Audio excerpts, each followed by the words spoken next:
Thank you also for doing this on the new year of the 12th lunar month. Bhutanese people are blessed because they are celebrating 3 kinds of New Years. In the 12th lunar month, in the first lunar month, as well as International New Year. No day is left without some celebration and heavy eating.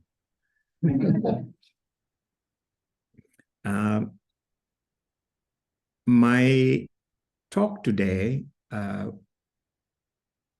is a continuation of the talk I gave last time to the German Bhutan Himalaya Friendship Association, which focused on external migration, that is to say, migration from Bhutan to other countries. But as a researcher, we are very happy not to repeat things, and therefore half of my talk today will be on internal migration, migration within Bhutan, as defined by movement from one geo to another over the last 19 years or so that the data supports.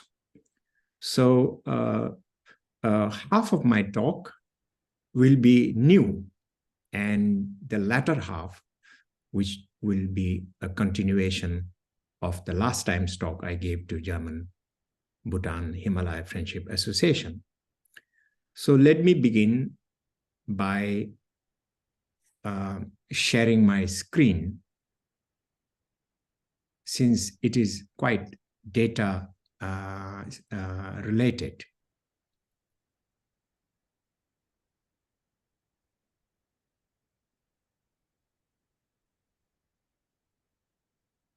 I like to confirm that the screen is clear to you. Yes, it's excellent. Thank you very much.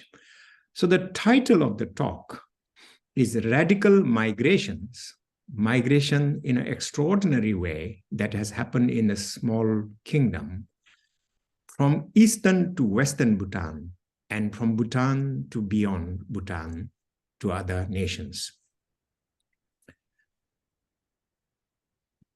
I like to begin by reflecting that contrary to the idea of Bhutanese people as bound throughout their life in the valley in which they were born, Bhutanese population was highly mobile,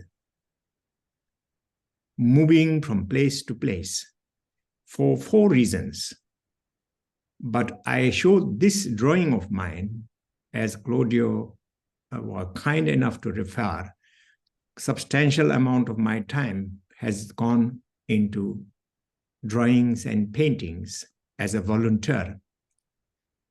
So this is a painting that recalls my own childhood, when the whole family in Ura village of mine and other families also moved to warmer places for 3 months, seeking warmer temperature, tropical food, and camping in much more lush spots in warmer tropical places. People moved really for 4 reasons. One, they moved, as I mentioned, seasonally between summer and winter residence to enjoy the best that the nature could offer. This was really a great adaptation to environment, to take opportunity of what an ecological zone can offer at a specific point of time in the year. The second was really people traveled, especially the able-bodied people traveled to either the borders of Tibet or the borders of India to barter goods. So that was for trade, which is the second purpose.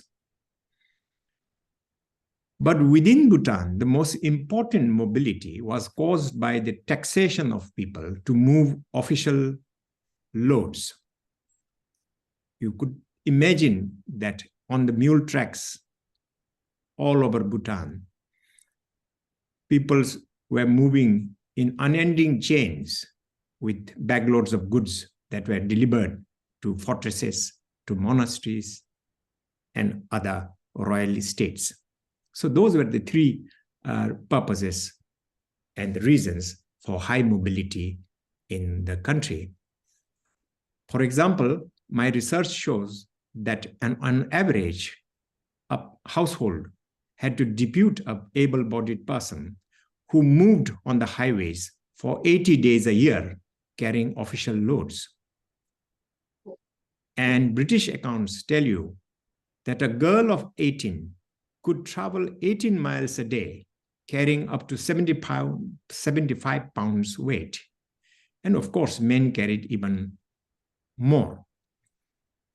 And also during trade, carrying things to export to the border areas and to import, especially salt from Tibet, people carried huge amount of bagloads. You can see that this is a elaborate and detailed routes of the smaller Bhutan, that is smaller since 1865. If you drew a map before 1865, it will be much larger. So in the smaller Bhutan, these were the routes and passes that the travelers, mobile people had to take. Obviously, there are more passes in the south than in the north.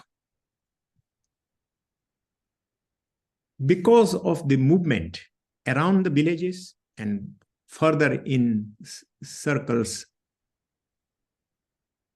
in larger circles around the country, it has been noted that the activity of walking and carrying loads had a profound effect on the body of Bhutanese people. Here I quote, "The chief physical characteristics of them, men and women, was the extraordinary development of their legs."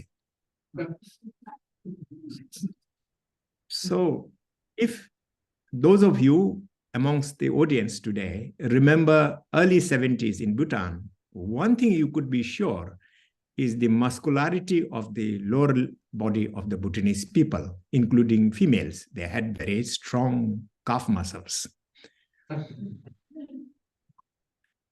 And as the social hierarchy went up, people, of course, had other assistance for transportation of loads that were dependent on livestock, such as horses. For example, we know that about 100 horses were kept ever ready near Punakha, ever ready.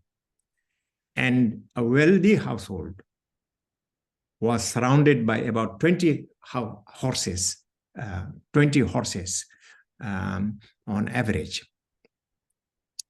Wherever people went, there were bridges where you could be taxed, where your movement would be checked and you had to report. Contrary to the conception that bridges were built in order to protect the zongs, my research shows that the zongs were added later in order to protect the bridges, because bridges really are the most strategic points in the nerve distribution or transport distribution of Bhutan. So, for trade, which were held at designated dates and places in both northern and southern Bhutan along its border, the trade fairs were held in summer between Tibet and Bhutan, but in winter in between Bhutan and India. I did not mention the fourth reason for Bhutanese mobility within the country, and that fourth reason was really to do with the migration of livestock, primarily cattle, from temperate region in the summer to tropical region in the winter, circling the country roughly by about 300 to 400 kilometers per year. They were very fast-moving livestock because the breed was very capable of doing such things. Now, these breeds are also disappearing in the country, I would like to say. This is a drawing of mine, which is called the Timeless Village, and it has already been sold. So very frequently, I do these sort of things. Now, all this ancient migration for these four reasons is a part of my book. So here I shamelessly show cover of my book, Bhutan, the Unremembered Nation, Community and Livelihood, features these migration issues in one chapter.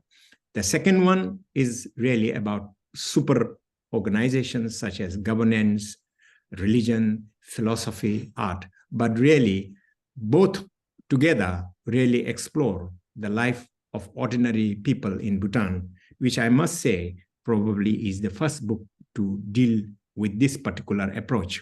All other books are about dharma, about truth, about enlightenment, about the big people of Bhutan. But I took a slightly different road in order to strengthen the understanding of the country's history, which in my view cannot at all be done without understanding the life of ordinary people and their interaction with nature, their interaction with material world, their interaction with the difficult circumstances around them. So these are the two books which are in the sold by Amazon, published by Oxford University. Now, I am only talking about the volume 1, dealing with community and livelihood. And this particular chapter, chapter 6, backpack traders and caravans, deal with the 3 topics of causes of mobility, while perfect cows and skilled herdsmen deal with the question of seasonal migration of cattle. But then there are other things which are of great interest to you, I'm sure, because you are deeply interested in Bhutan, is the birth of mothers' houses and the birth of family and the village, as well as the sounds and colors of land and the rhythms of farmland, rhythms of farm life. So this is by way of reflection on the historical mobility and migrations, which is, of course, subject to immense change now, but you can still see some aspect of it in the present Bhutan. In my opinion, the search for sustainability in the face of tremendous multiple crises in the world, including climate change, will take us back to rediscovery of some of the old ways of living sustainability and close to nature. So this is why I think there is some importance that should be given to this kind of writing. Now, I would like to go to the second part of my second part of the 2 topics. The topic of internal migration will be dealt. The internal migration can be understood from various contemporary studies, but also drawing on the census data and publications. There has been 2 censuses conducted in the country according to contemporary standard. That is, first one in 2005, followed by second one in 2017. But these 2 censuses needs to be complemented further by 3 waves of studies of GNH surveys that has been conducted under my management. The first one 2010, second one 2015, and the third one in 2022. So a consolidated interpenetrative picture can be presented based on this kind of rich data. Before we go into proportions and quantities of directions of movement, it would be useful to hold the idea of what is the size of country in terms of population in our mind. So the census of 2017 shows that Bhutanese population consists of 727,000 people.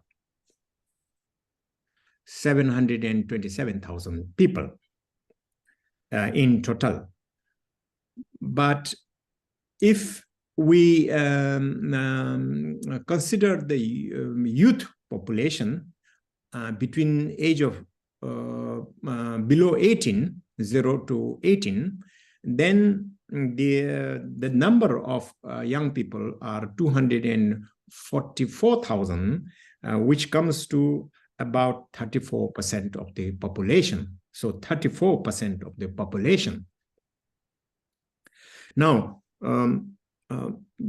I'm going to also talk a little bit about the employment situation and employment opportunities in the villages in order to explain migration. So that is why I would like to share with you that the number of people who could be potentially in the working age group, that is above 15, is 537,000. 537,000 potential, that is potential, but many people in this age group above 15 years old do not voluntarily do not want to work because some of them are monks, some of them are old, some of them are leisure people, some of them are studying, and so forth.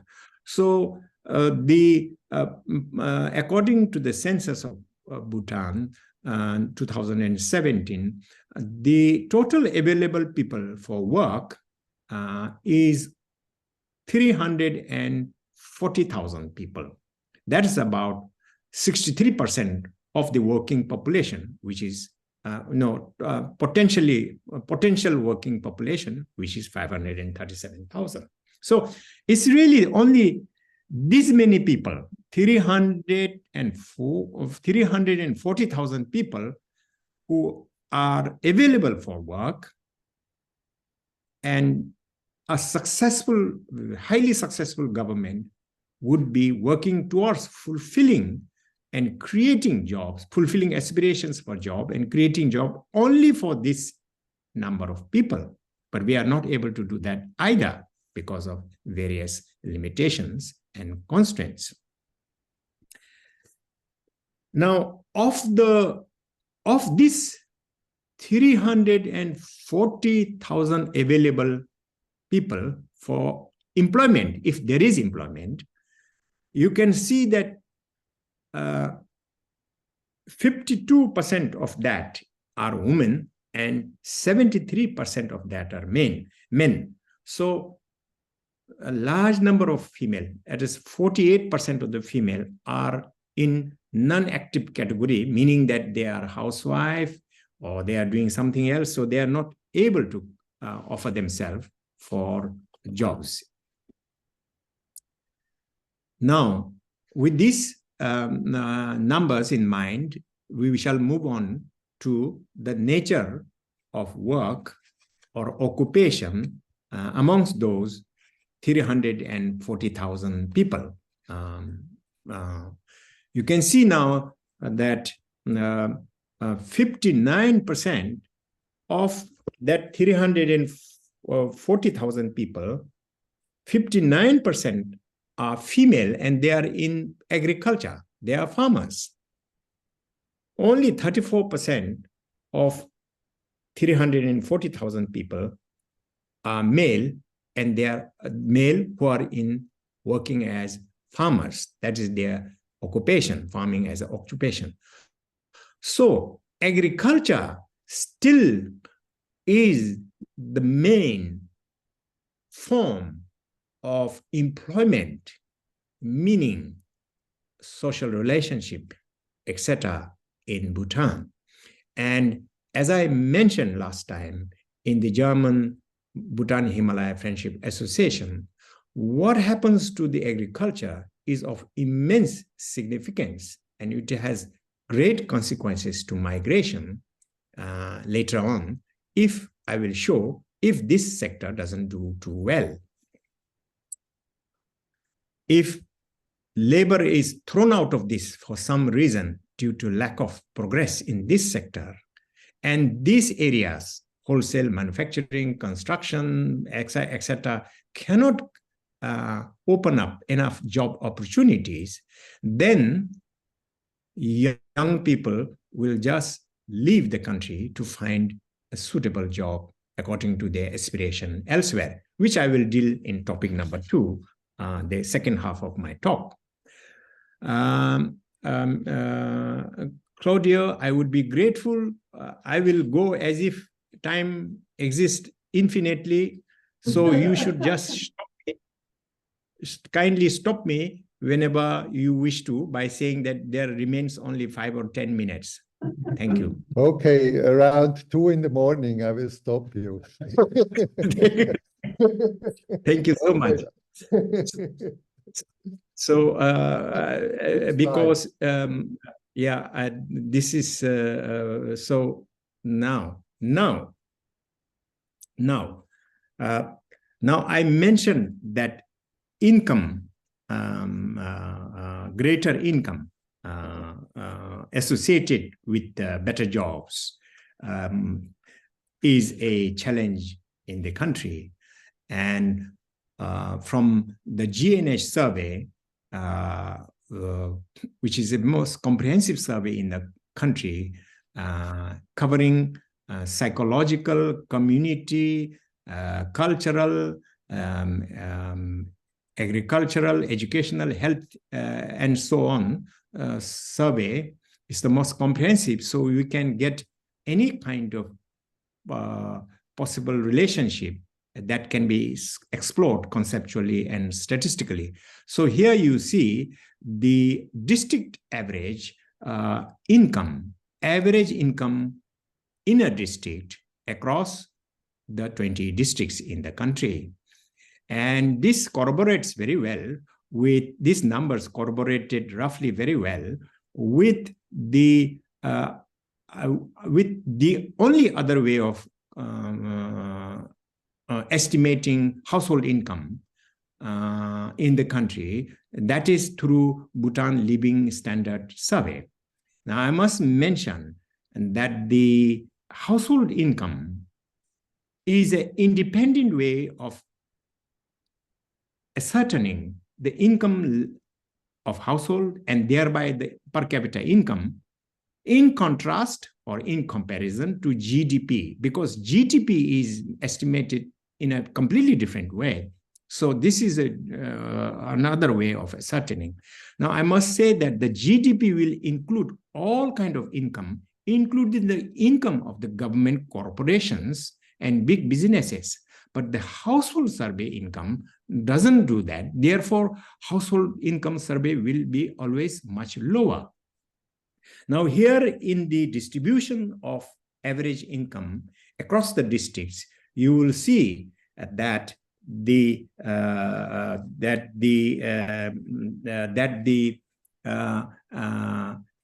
household income in Thimphu is the highest, and if that is 526,000 nultram per year per household, and at the exchange rate of 81 nultram to a dollar, that translates to $6,502 per household. Come down to one of the lowest district average income in the country, and that pertains to Pema Gasel in eastern Bhutan. A household makes about 203,000 nultram per year, which corresponds to about $2,502 per household. So between Pema Gasel and Thimphu, there is a three times difference in the average household income. Now, average household, we can convert this further into per capita income. So to do that, we need to divide it by the average size of the household in the country, which is 3.9 now, 3.9. So that gives, that gives crudely for Thimphu per capita income, per capita per year income of $1,667 in Thimphu, and only $641 per capita in Pema Gasel. Now, you may say that Dasho, there is a question. Can I ask you a question? The average household, 3.9, is that, is that working age people, children, and old people? Not it includes everybody. And it's only 3.9. Wow. Yeah, 3.9. I'll show you later the details. Now, this is per capita income or household income based on household survey. So it will not be equal to the per capita income calculated from the GDP method, because GDP will include corporate income, and in Bhutan, corporations are another entity which holds a lot of income. So my main point here is that these districts are the main source of migrants in the country, from this part to rest of the country. Hence the title of my talk, Radical Migration from Eastern Bhutan to Western Bhutan and beyond. I go back now to the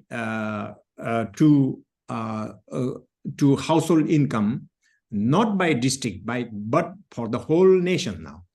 For the whole nation, national average income from household income surveys like that of GNH and BLSS, Bhutan Living Standard Survey, is 331,000 nultram on average.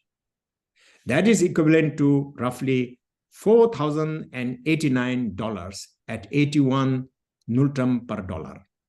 You can see that if you bifurcate this national average into rural and urban income is almost double that of rural income.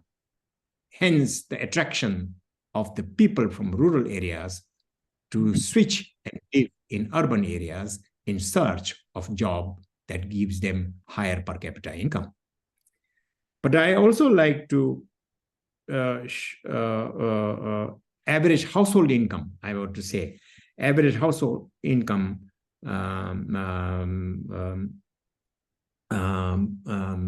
but here you see that of this income, only 13% comes from livestock, agriculture, and forestry. So the contribution of agriculture, livestock, and forestry to income is a mere 13%. Mere 13%. And it is close to also the proportion of agriculture's contribution to GDP. This is, in a nutshell, the most difficult situation in Bhutan, how to increase the income of the farming sector, which remains a very unfinished job. And in this regard, I felt that the withdrawal of Swiss expertise from Bhutan was very premature. This was, for myself, a very tragic way of happenstance, but we are not in the policy, we are in research, so nothing much could be done, but I really regret that. So if there's any chance for all of you to come back, I welcome.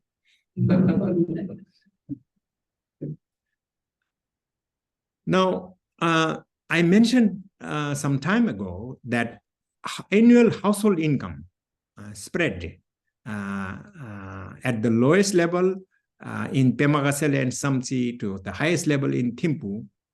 I showed in order to illustrate that the low-income districts are fueling migration to West here. On the other right-hand side of this slide is the performance of the districts according to the holistic GNH index.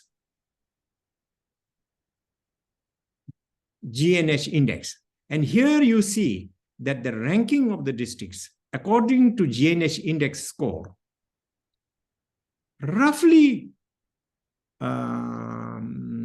preserves the ranking, but not if you go in a refined way, it doesn't preserve. The eastern districts are still in the lower half of the GNH index chart, but Thimphu is not coming on the top. Places like Bumthang, Ha, etc. are coming on the top. A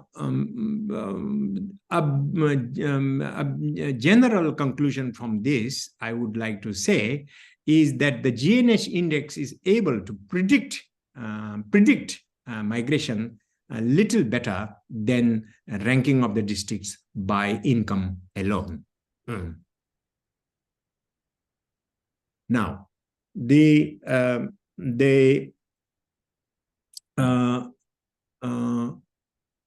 when people were asked, or rather the heads of the household were asked in the census of 2017 and 2005 for their reasons for migrations, it is found that about 50% of the population have not moved. They have been staying where their ancestors were, but almost 50% had moved in the country beyond the boundaries of their geogs. So this remaining part of the bar chart shows the reasons and the associated percentage of the population who have moved and migrated to another geog, another districts, or in some cases even abroad. When they were asked to choose from the list of given reasons, it was not an open-ended question, so it can be a little bit crude. The leading reasons or the main reasons why they moved are like elsewhere in a developing country: for employment, for education, for transfer of workplace, and when a member of a family moved for these reasons, the remaining member of the family also joined them. So the family moves. So these are the four most significant reasons for a migration in the country. But you would like to note from these charts, the brown one is for 2005 and the green one is for 2017, that for families or partner movement, employment movement, and education movement or transfer place movement, this is intensified since 2017. It has intensified.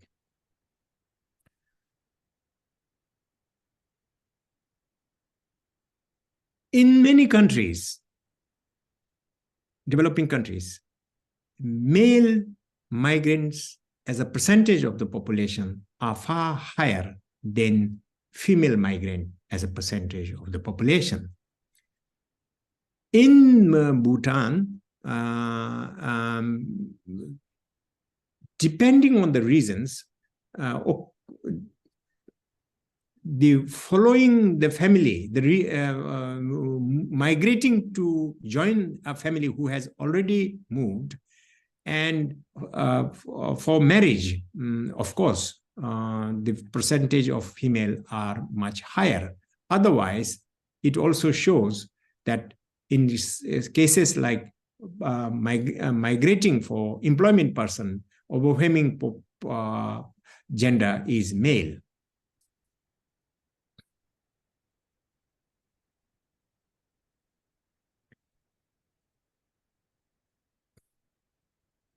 Overall, this chart, computed from the census of 2005 and 2017, show an unmistakable picture of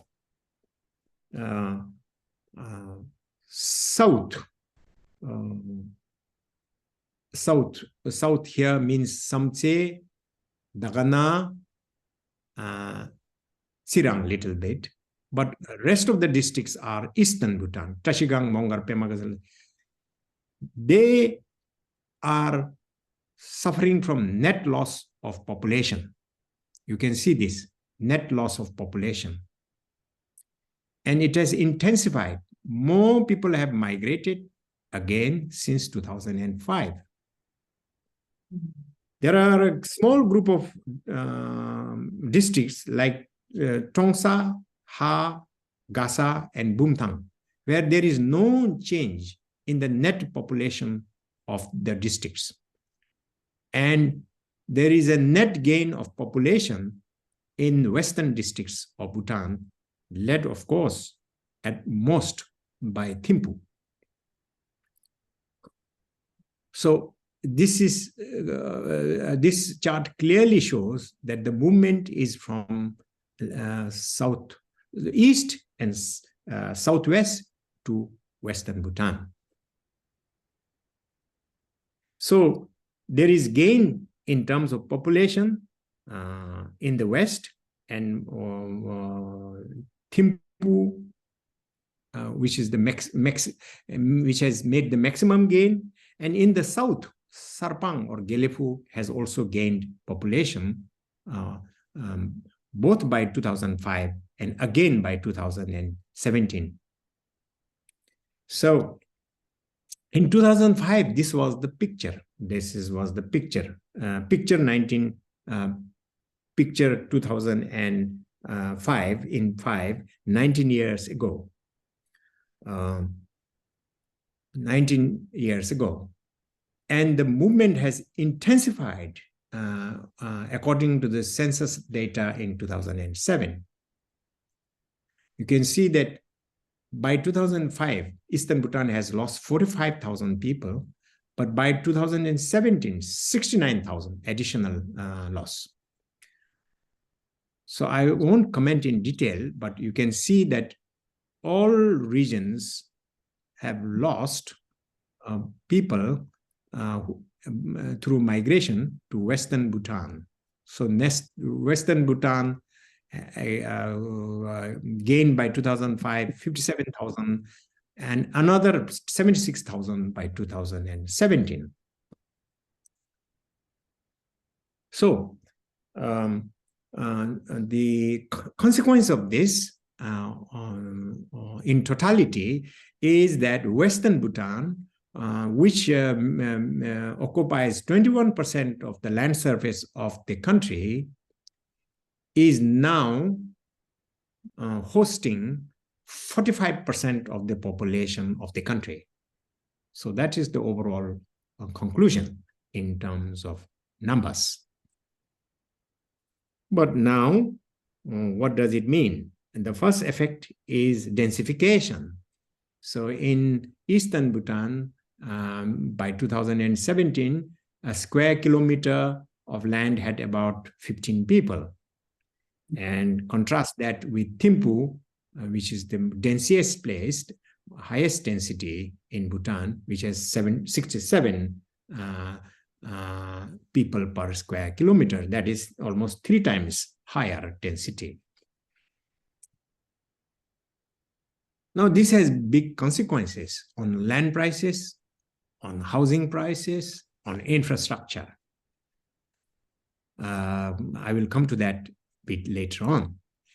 But the second effect of this is that it leads to proliferation of, or the increase in the number of buildings in the country, simultaneously with the reduction in the household size. I already mentioned household size has come down to 3.9, but by 2017, 50% of the people are living in houses owned by others, either by the government or private people to whom you have to pay rent.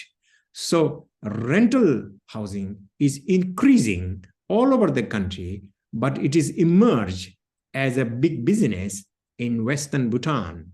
So 26% of the households now live in rented houses in the country. This is emergence, if you like to use a Western word, bourgeoisie in a Buddhist economy.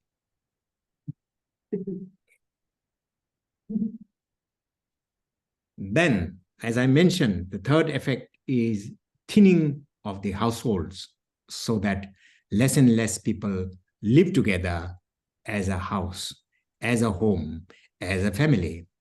And you can see that the average is 3.9 per household. But in Eastern Bhutan, it is even lower than that. It's already come down to 3.5 because East, Samdijongka, Tashiangsi, Mongar, Gasa, Notongsa, Pemagasel, Tashigang, etc., are losing people. So, Eastern Bhutan has less people per household than elsewhere in the country. Whereas Western Bhutan, where the migration is accumulating, has more people per household. Now, I show this slide not because it is the driving force behind migration, but it is one of the important and unusual factors operating behind migration in the country. And I bring this to your prominent attention because this sort of things are unusual elsewhere in the world. Where else can you relate migration to livestock damage of your, wildlife damage of your livestock and crop? But this is a vivid present problem in our country. So, but the causality goes both ways. Because people migrate, more land would be left uncultivated. And because it is uncultivated, more shrubs and forest will grow. Because more forest and shrubs grow, wildlife can encroach even more safely towards your home and towards your fields. So this is what is happening. And 25% of the population complain that they are suffering from crop damage from wild pigs. And our friend monkey comes next, and porcupine third. barking deer, etc. These are the four main species, but people have listed so many other wild creatures as depredating or causing harm to their crops, including python, tiger, langur, etc., who threaten their livestock.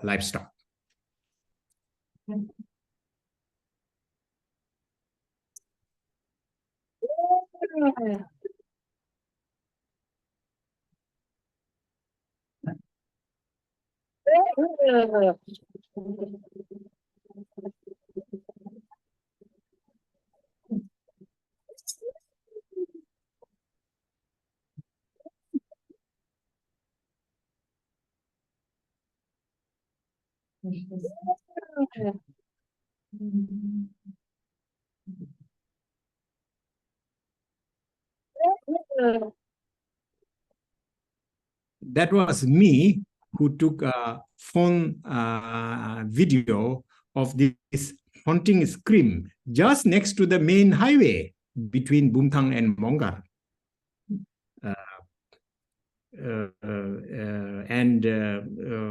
People have to go to the field in the evening to frighten the animals by shouting on top of your voice. This is a very unusual activity in the world in Bhutan.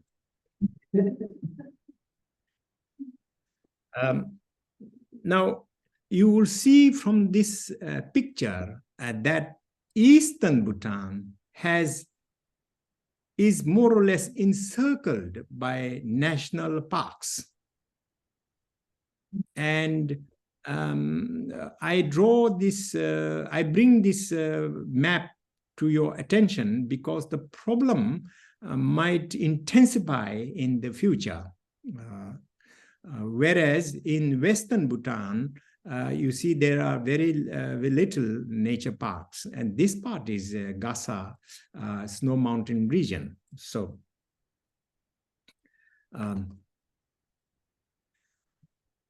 we, in the questionnaire in GNH, we also include a question about the degree of damage suffered by people from wildlife. And so you can see that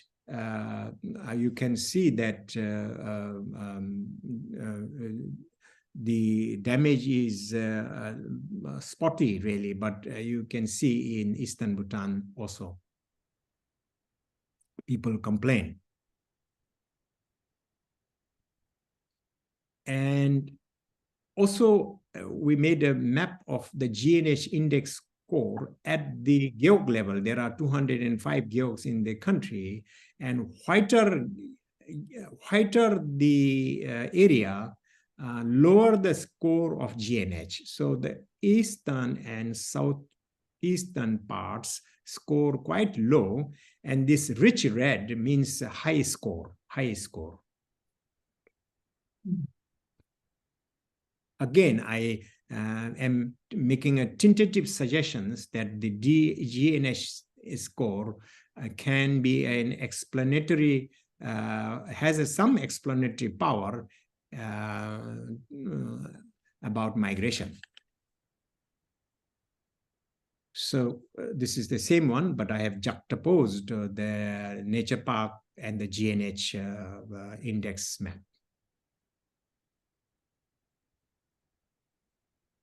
So the fifth effect, and I already prefaced that thinning of households are occurring, but this one is even more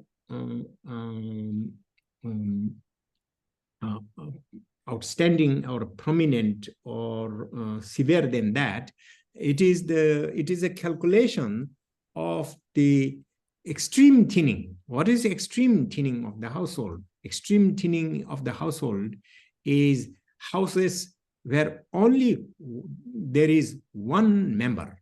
So solo living, and solo living is a consequence of migration and mobility and a phenomena of the modern world. And it has many associated problems with it, hypertension, depression, loneliness, etc. So from that point of view, one should be worried, although those who have migrated, according to our evidence, shows that they are quite successful. But those who are left behind are left in a worsened situation psychologically. So overall, to our amazement, 11% of 158,000 households in the country are comprised of solo living member. That means single member households. And single member households constitute 7%, 8% in Sirang and Samchi, to something like 14% in this area. Gasa is a little bit atypical because it is a nomadic place, and in nomadic, semi-nomadic places, sometimes households are just constituted by a herder alone. Now, this slide answers the question of the gender of solo living households. So overall, there are more female solo living households than male. That is the main conclusion from this chart. So there are more alone women living in this 11%, among this 11% single members household. Now, 11% of the total household is not a small number. It is coming to about 17,000 households in the country. Some of them, I'm quite sure, is out of choice, voluntary, because they would like to pray and meditate and love their own company. But a lot may be due to default situation of migration.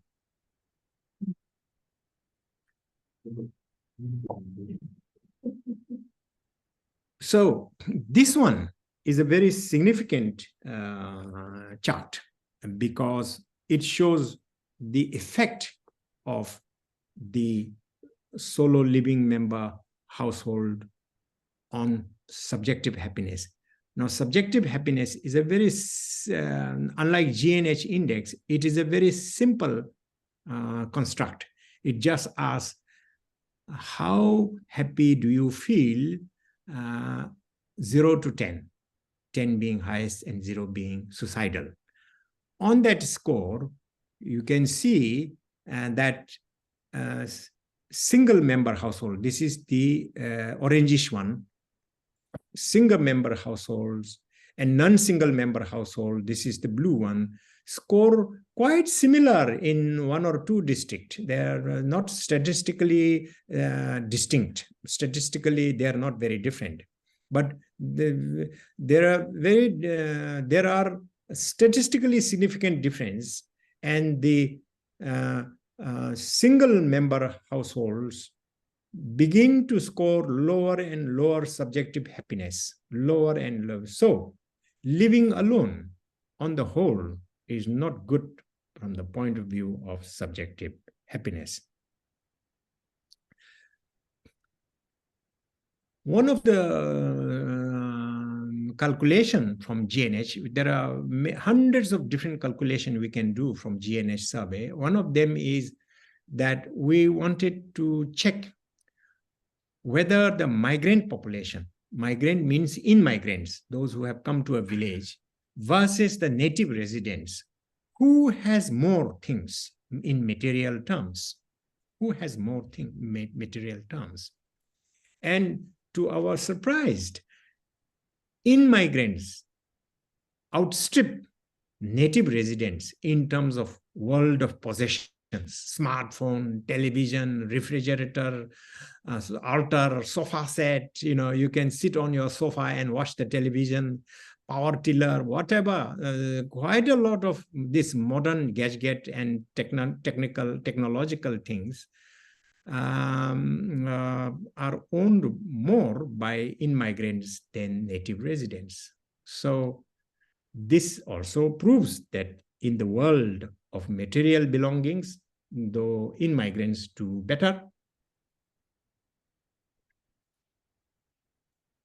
And finally, the subjective score, subjective well-being. This is once again two types of questionnaire: subjective happiness and life satisfaction. The in-migrants score much better than native residents. So from this point of view, one can say that they made success out of their life by migrating. But this is also if we continually believe reality to be constituted by the material world only. But I will not go into that direction of discussion and stop here. This brings an end to the first topic of my talk today, which is about the internal migration. Okay, Dasho. Yes. Yes. May I suggest that we make a break for about 10 minutes here and start again at 8:45 for the second. You can, please call me when you finish resting. Yes. Okay. Okay. We just for 10 minutes. Toilet is just here to the left, and perhaps. Okay. Of course.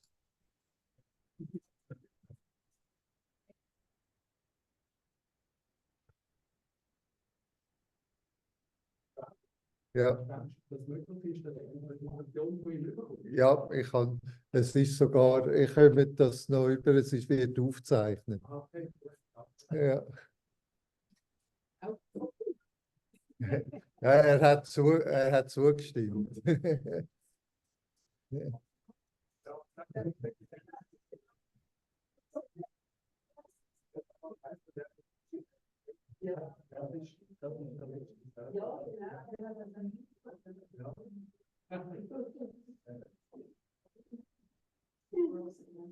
Also,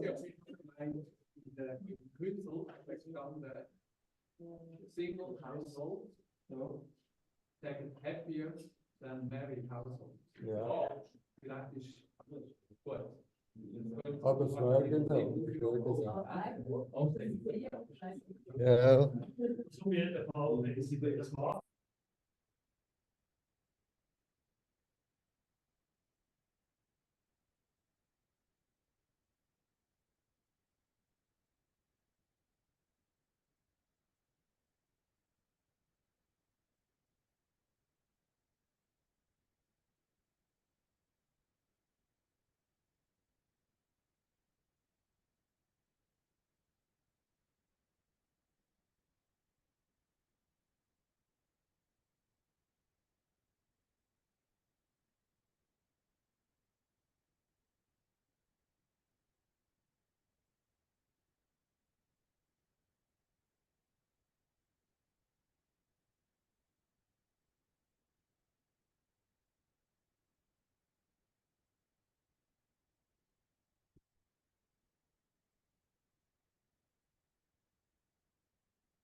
So Dasho, we would be ready again.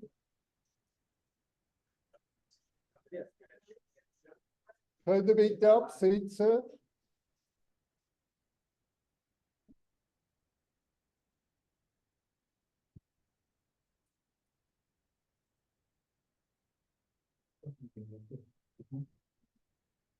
Beautiful, beautiful. Put it. Marianne. Okay. Okay.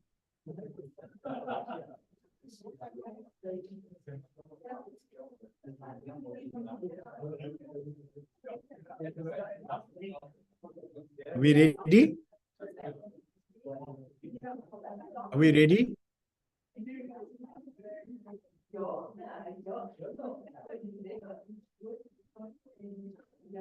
Okay. Okay, shall we go ahead? Welcome Shall back. we go ahead? Yeah, Yes, I am please. here. You can see me? Yes. Thank you. Thank you. So please kindly stop me whenever you wish to, because the subject can be as long as the migration. I would like to foreground the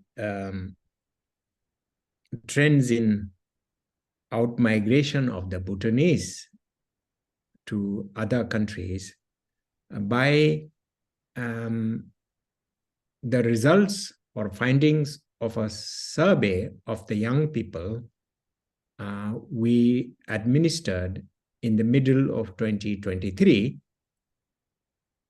after we came to know that there is a big exodus of young people to other countries. So our purpose through this survey, which is actually quite representative of the youth population, was to find out what is the reason for this impetus of out-migration. So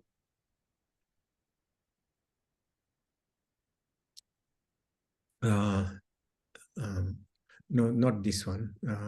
This is the one, Youth Survey of 2023. So now you can see here two slides juxtaposed, and one is the parental occupation of the young people, and the other is the interest of the field of work or employment of the young people in the future. So which sector they would like to work is on the right side. On the left side is the occupation of their parents. And here you see that for 36% of young people, their parents are farmers, traditional farmers with small farms, hardly 4 or 5 acres of land at the most, and few heads of animal on a slopey land, which is being occasionally intruded upon by wild animals, which doesn't have good fence.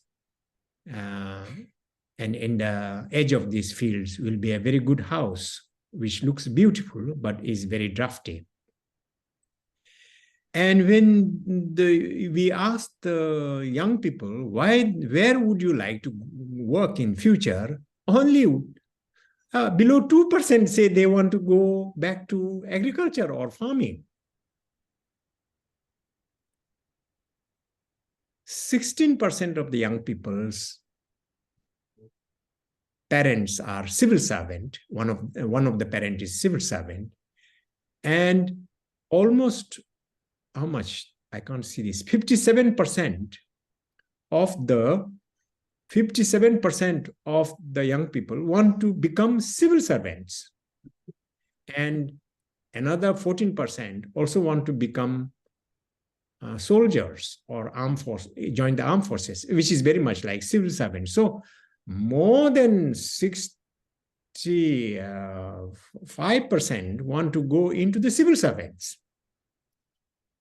So this is the mismatch in the country, which cannot be solved easily. And because it cannot be solved so easily, for the moment, people are finding escape through out-migration, I would like to say.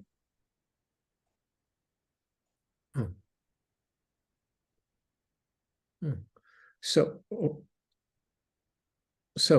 again, you can see on the left side, percentage of young people's preferred place to move for work. And on the right side is the expected salary of the young people. Expected salary of the young people. So if you have passed class 12 or finished school today, you would be in this salary range. Maybe you will get between 15,000 to 20,000. That is the salary range. That is the salary expected only by 12% of the young people. 12% of the young people. So for more than 75% of the young people, they want salary in this salary in view of the inflation, I must say. They want is above 20,000 up to 40,000. They want. But today, the salary that you can get after school is only about 15 to 20,000. But if you can join the civil service, you might be able to get at once 40 to 50,000 per month, according to the recent pay rise. So that's why they want to become civil servant or join the armed force. But these two are already quite saturated organizations. When you ask the young people where would they like to go, 34% says to the capital. That's where attraction lies in their eyes. Civil service, glitzy life, glamorized people, etc. And 21% want to go to another country in search of work and opportunities. 21% of the young people is a lot.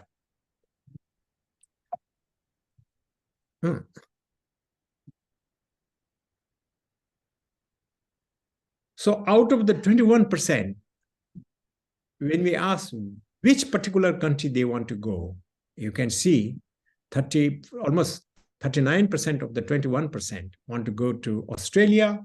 Then next 21% of 21% go to USA, Middle East, and so on and so forth. Oh, why is the... So now I will not go into this, but we had to, in order to come to a credible number, which we can believe in, we had to countercheck the data from various sources. And so these are the different, 7 different sources. So I won't go into this, but one source we tapped was the departure records from the Paro airport. And in the last 8 years, from 2015 to 23, after sifting through the data so much, we found that 50,000 Bhutanese took to Paro airport, left Paro airport, and have not yet come back. Have not yet come back. Now, these 50,000 who has left and not returned does not include other people who would have left Bhutan by land exit, such as Samdejongkha, Geliphu, and Pinsoling.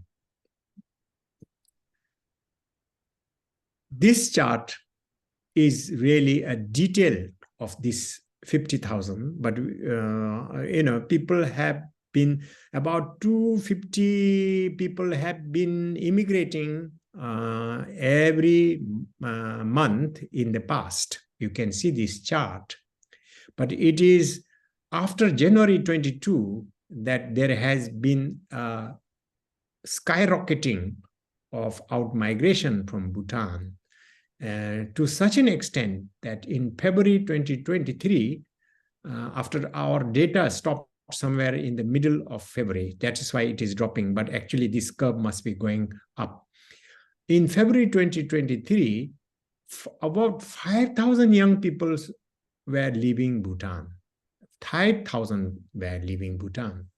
So what you see is the abnormal volume and abnormal speed of departure from the country through Paro airport. Why is this happening?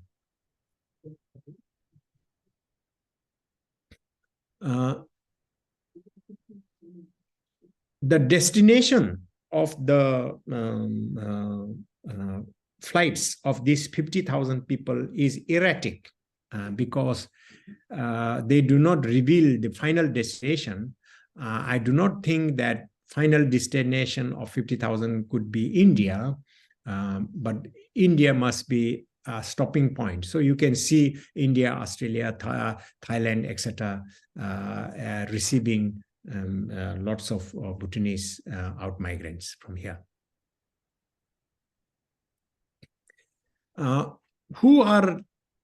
What age are the out migrants from Bhutan? and you can see that the bulk of the people are between 25 and 44, 0.5 and 44, but actually it is only up to 35. It's not a lot older people in this group. But over time, you can also see that the age of the out-migrants have been younger and younger. So 15 to 24 age group is increasing amongst the out-migrant, whilst the very old people, the proportion is more or less stuck.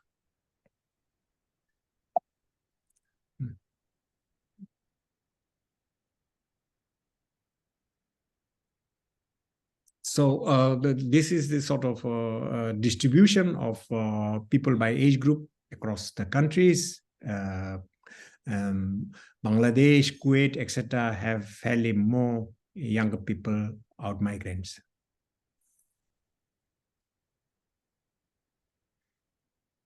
Another, why is this getting done? I don't know.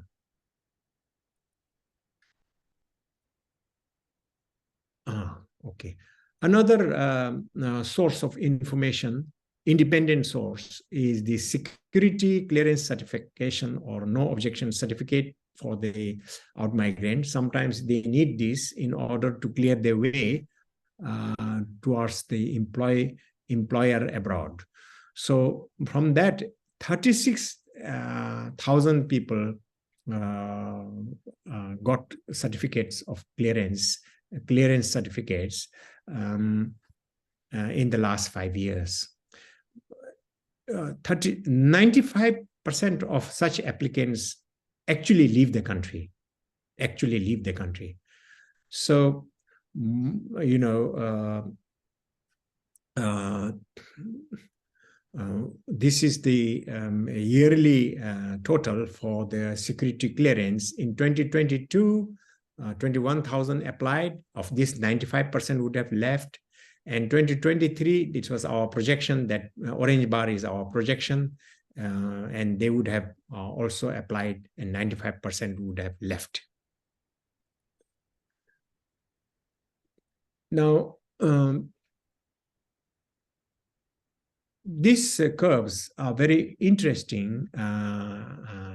It shows the security clearance certification is affected also by the wider prospects of taking loan from the banks and medical checkups, etc., because all these processes has to be completed. Now, bank one is a very interesting one.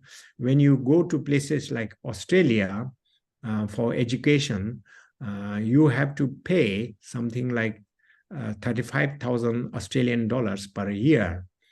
And after the end of your course, you are entitled to certain length of visa duration. And during that period, you can work full-time, but you can also work part-time during your studentship.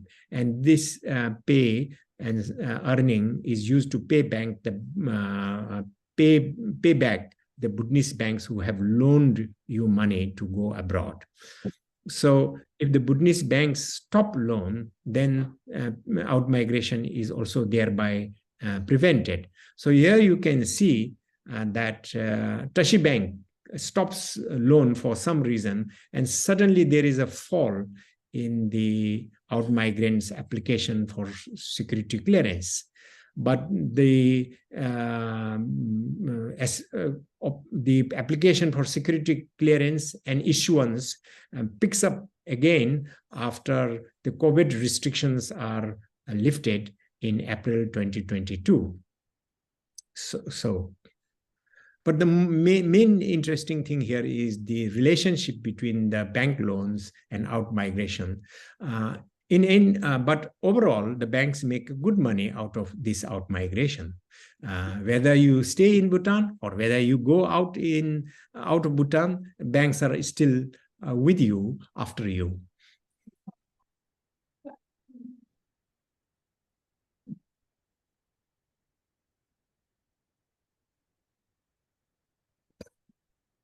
Now, this one shows the security clearance by age group. And you can see that the people who go out and prepare to live through security clearance certification are very young. Mainly they are between the age of 20 and 34 age, and this is a very young population.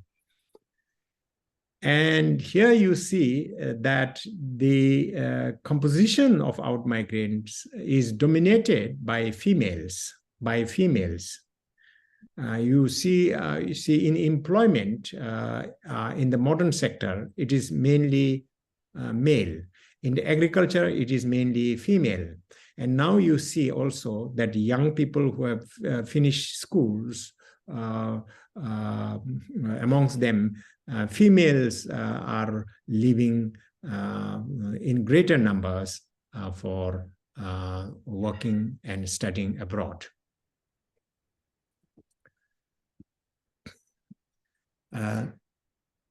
So this is same information. And now you can see that you can see the decomposition of security applicants by district. And you can see that the applicants are drawn from Eastern Bhutan and Western Bhutan. I'll come to decompose these numbers a little bit clearly later on.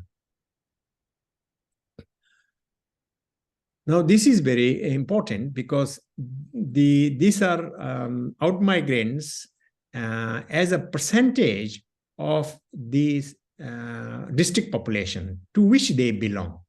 So here you see that those who go abroad to Australia, UK, Canada, etc., by applying for social security clearance are mainly from successful, relatively economically more successful districts, Punakha, Ha, Pumthang, Paro, Bhutan.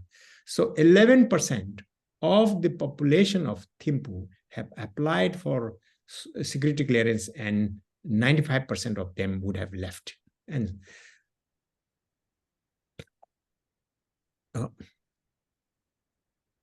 so this same information, you can see the deep blue ones are the places from which, districts from which outmigrants have left. Same information, I won't go. Another source of information is the departure of people by resignation for abroad from the civil service. This is a new phenomenon. Although there were always a low stream of people who left the civil service every year, the numbers have grown in a dramatic way after 2022 onwards. So over the last 8 years, 3,000 professional levels, means highly qualified people with technical skills and knowledge, have left and immigrated. This is the departure of civil service by resigning and migrating abroad. There has always been, in the past also, resignations in the order of about 150 or so per year, but this number has picked up in a radical way in 2022 onwards. And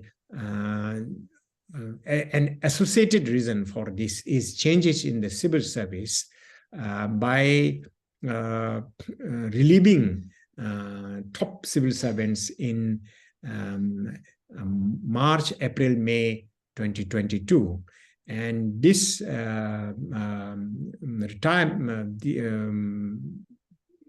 relieving of the top-level civil servants, about 40-50 of them, was interpreted by the professionals and other civil servants as as a message that there will be no security in the civil service in future, and therefore they decided to make decisions to leave the civil service and go abroad. This is the professional levels resignation. You can see, year by year, and is grown further. Civil service resignation by composition by gender, you can see here. It is not only civil servants, but the corporations owned by the government, from which also lots of technically qualified people have exited in the last 2-3 years in significant numbers. Another independent source of information, not only independent, but it contains information of a different group. This is another set of people who go abroad, is something called the overseas employment.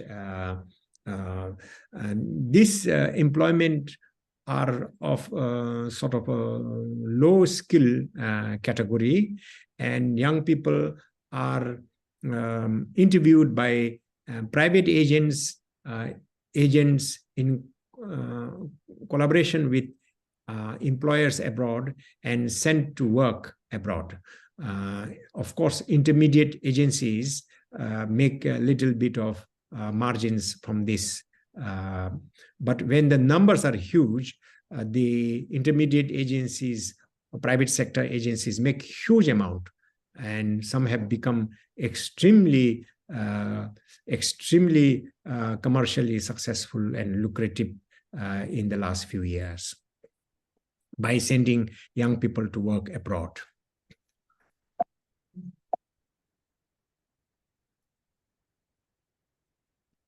So now a different picture emerges. In this category, over the last 11 years or so, 9,000 young Bhutanese have left for abroad to work. And in the gender composition, those who have left for work abroad, recruited by overseas agencies in collaboration with Bhutanese private agencies, more female now are leaving. More female are leaving Bhutan, and these are extremely marriageable and fertile group of the population, and consequently this will delay childbearing, and this will of course pull down the fertility rate, which is already below 2, and this may have consequences in faster fall in the growth rate of the country, and eventually earlier attainment of decline in population.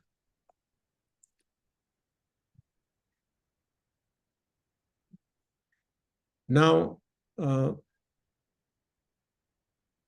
I showed that earlier a graph where highly skilled and knowledgeable people are drawn from Western Bhutan, and they leave for countries like Australia, Canada, and UK.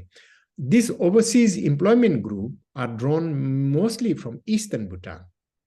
So the geographic origination of this group of people is quite different from the group of people who live for Australia, UK, Canada, etc.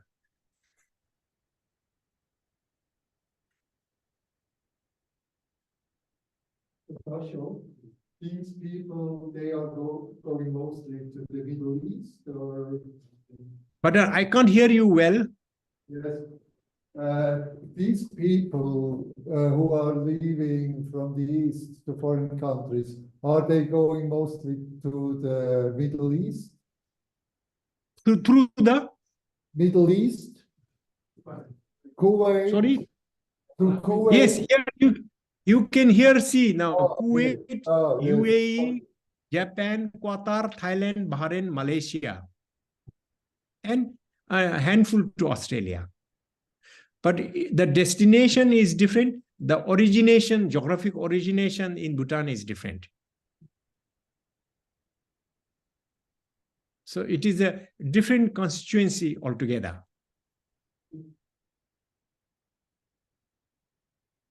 So, in brief, this is the what is this? In brief, this is the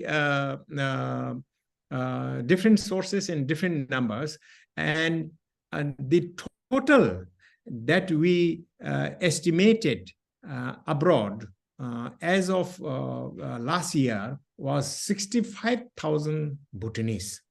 65,000 Bhutanese, including India, of course. India also included in that.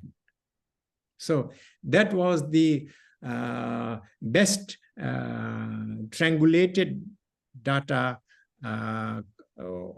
we could estimate, 65,000. So we had a small sample of 160 people or so. We did an online survey, and this was a little bit of bias sample because it is online, and most were filled by civil servants who have left or who are about to leave. And according to them, they would like to try to not only leave, but also obtain permanent residency. So they would like to, 63% of them said they would like to attempt and get permanent residency abroad. What were the reasons at that time in 2023? These were the sort of reasons. Mostly it was the real motivation for migration was higher wages, higher earnings. That was the main one. And main driving force towards away from the country was narrow job opportunities and insecurity and poor working condition, which can mean lots of things, tangible and intangible things, such as fall in morale, bad relationship within the bureaucracy, and so forth. So these were the sort of push factors, and you can see in the cloud words that income opportunities, better future that they see when they are abroad working for a long time. So I'm coming towards the end of my talk. I would like to give you a broad picture that the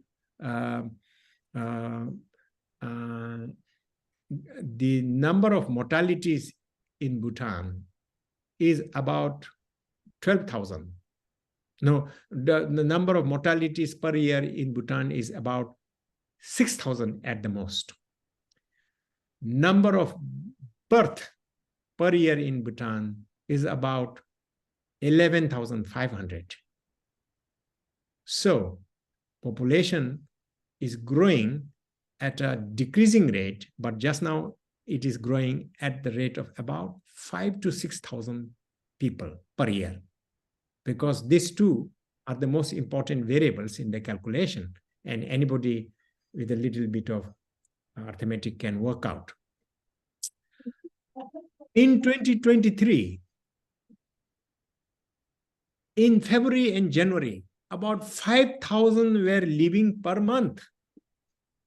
Of course, it would have come down quite sharply by now, but I hear that it is about 200 to 300 are still leaving every month. So if the population natural growth rate is only about 5,000 to 6,000, and if every month about 300 people leave, 3 into 12, there's 4,000 people leaving per year. You can work out. You can work out the impact on the country over the long term. So, of course, out migrants in other countries would make more money, but maybe better career. But the impact back home in social terms, I showed you thinning of the population, I showed you solo living conditions, and the loss of cultural affinity of the out migrants, since they are now in a completely different environment, is inevitable. So also their departure leaves some uncomfortable choices for the country. Migration will raise the wages.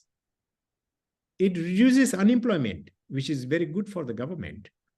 But for all others, wage go up because labor supply is constrained. It is reduced. If after their studies, after finishing paying back to the banks, they earn a lot and save money, they would bring some remittances in future. So that would be the good part of their contribution to the economy. But I showed you again that most of the people dream of investing and making money is in the rental sector. They will not go and invest in the farms. So, but the land prices and the cost of construction in the urban areas in Bhutan is incomparably high, And for the future internal migrants to live in those houses, it becomes very expensive because land prices and construction prices are very high. And that is because everybody is migrating to certain areas in Western Bhutan. People don't invest in building and real estate in rural areas. They do only in Western cities. So we are facing difficult choices, and I would like to leave this talk here. There are many more slides, but I would like to have, if you have some questions. Thank you very much. Thank you.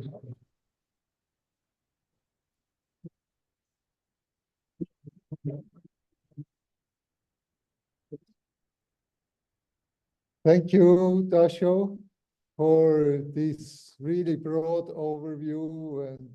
And are there any questions? Just one question from my side at the beginning. We had just the elections on the 9th of January, and then you saw this gap between the two parties, one more taking almost all the seats from the western part and the other one from the eastern part. Do you think this has a relation to somehow the developed western part against the agrarian part, or how do you explain this? Because many people from Thimphu, they had to vote as well in the east. Yeah, thank you. My understanding is that the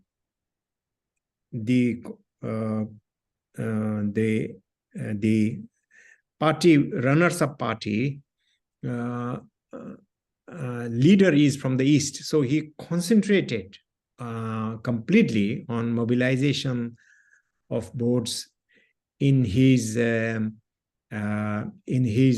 constituencies, and I think that the party pledges or party manifestos, which are seen as extremely important by the parties themselves, to my mind, do not make much difference to the voters, because in Bhutan, people now know that implementation or the formulation of plan depends on the bureaucracy and the money you mobilize, and they are not radically different across the parties. They're not radically different. So it does not reflect choice of manifestos of the winning party or the defeated party. But it appears personalities are important in the eyes of the small local communities. And if you have a party leader from Eastern Bhutan, son of the soil kind of sentiment carries through. And that's probably what has happened. Thank you. Some more questions, Franz? Until today, I saw more chances in migration for the Bhutanese. But now, sorry, I cannot hear. There is significant echo. You have perhaps to come here. Yeah, until today, I saw more chances than disadvantages in out-migration for the Bhutanese. But now, Karma, you showed us a figure of nearly 50% who seek permanent residency in the countries they migrate. So I think I will have to change or adopt my attitude, which I had up to now, that the disadvantages might outweigh the advantages, the chances in migration quite a lot for the Bhutanese. What do you think? Is that figure of about 50% who want to seek for residency in the countries they migrate to, is that realistic? The 50% who desire permanent residency is entirely only half of the question, half of the piece. Other half has to be from the host country, and I do not think they will absorb all.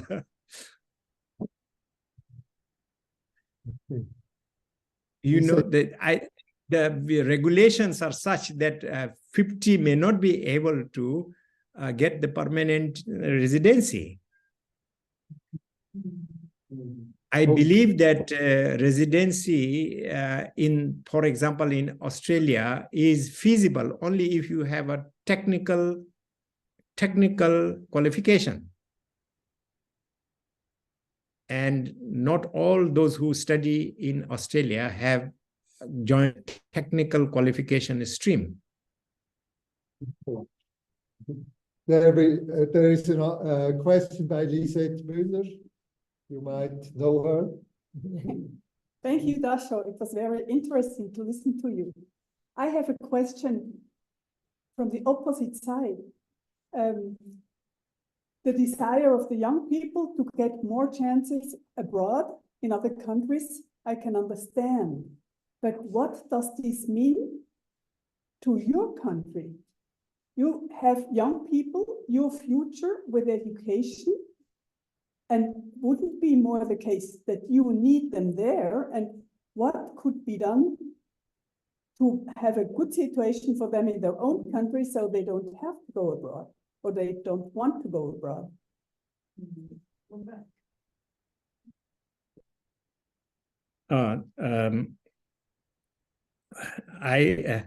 Only government can answer that question fully, you know.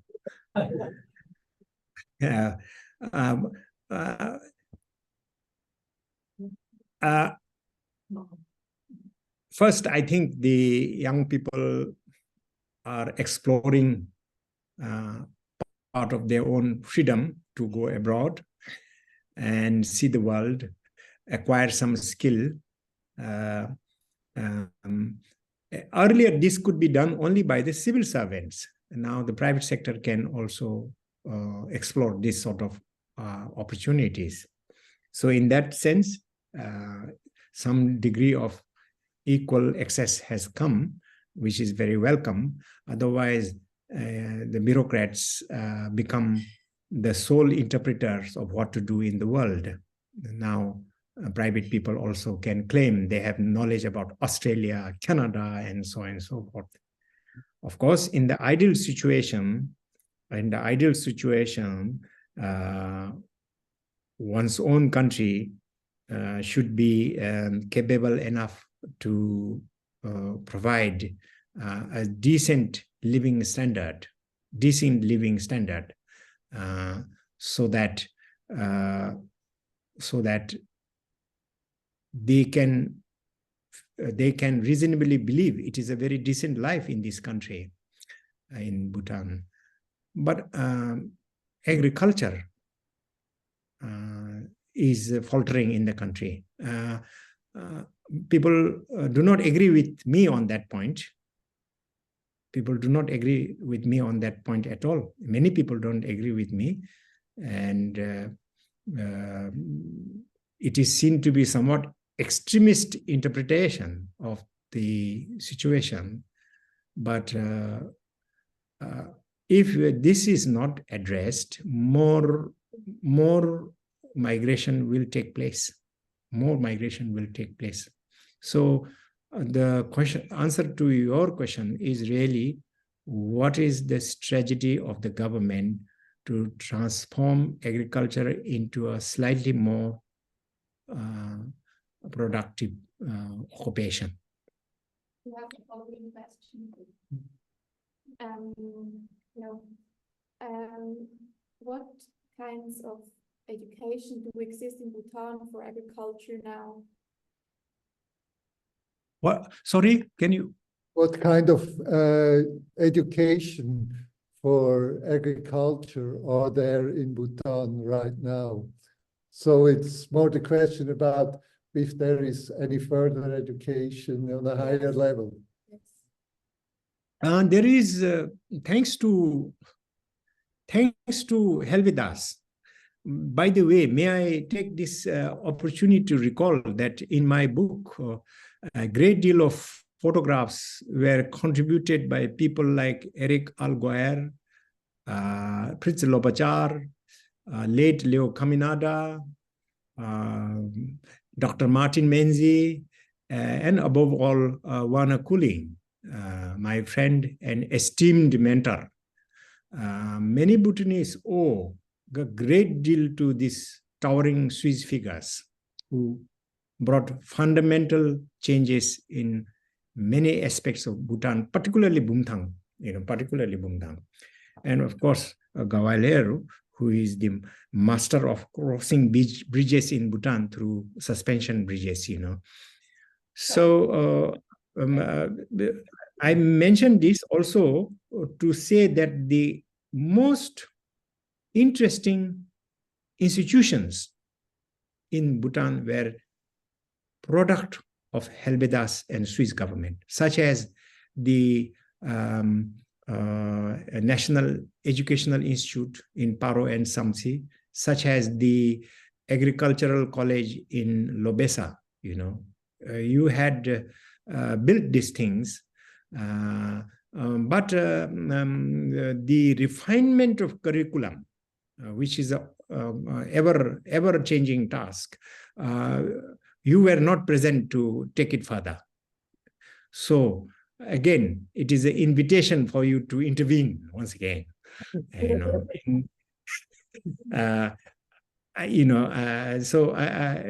This really good space and a huge necessity in that, in both this education in the agriculture and in the non-agricultural field. As I said, the NIE, the school education, the education of the farming is not so systematic in my view. not so systematic, and therefore it is failed to groom young people to become entrepreneur farmers or to orient them towards farm life because of the curriculum, which I think roughly paints farm life negatively, along with the support of media and newspapers in Bhutan. Whenever there is something about farm, it is only about tragedies. Whenever there is something happening in towns, it is about celebration and inaugurations and glamorous things, which are also false, of course. The Lobesa one, the agricultural college, which was the product of Mr. Cooling, Dr. Martin Menzies, etc., a very far-reaching institution, very far-reaching institution. But I think the curriculum still needs injection of great ideas, technical expertise. I think so. And it is the only one in the country.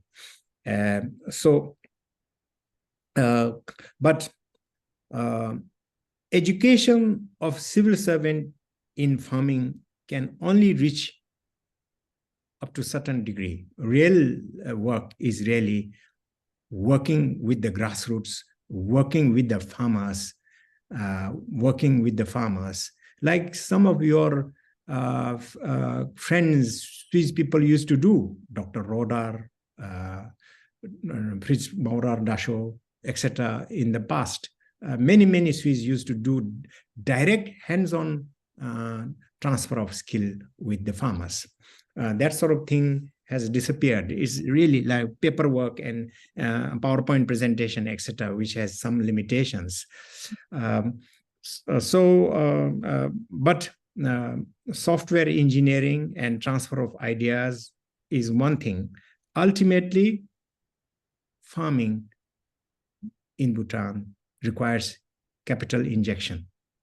It is real machines you need. It's real irrigation channels you need. As about farm management and new varieties, I don't really think that is the main thing, because this has backfired after some time.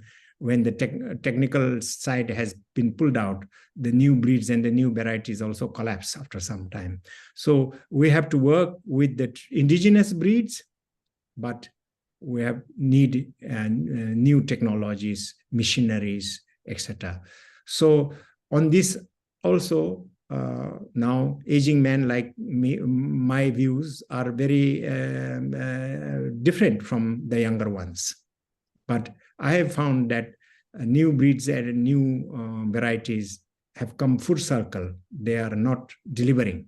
So maybe we should have left them as they are, but put more supporting technologies.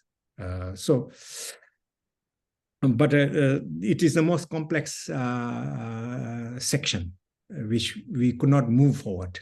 Many other sections are completely modern, transport, digital, this thing, is a non-human activity. But farming is deeply embroiled with human attitude and habits and culture. And so it's a more difficult one, but it is also, what you say, not so appealing to the donors anymore. Yes, thank you, Dasho. There was nobody here from the government to hear you appealing to the Swiss. Please come again and go on, because as you know, Helvetas will phase out by 2025. And it's really, farming is not anymore the topic. It's more tourism right now.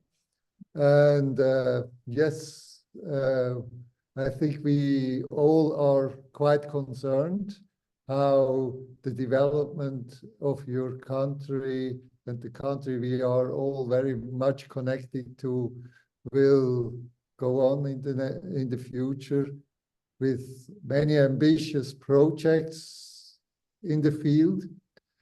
we didn't talk about this, but perhaps this will be a topic when you perhaps are here again and will be in reality in Switzerland, perhaps in April, May, who knows? Would be nice to have you here in Switzerland. Thank you from my side. The phone is ringing, so we have to stop. No, thank you, really thank you, Dasho, for your really big work you're doing together with your colleagues at the GNH Center. And everybody who has not seen your GNH Center in reality, I mean the building, you have to go there because it's really special. Okay. Thank you again, Dasho, and Thank you so much. Thank you. thank you.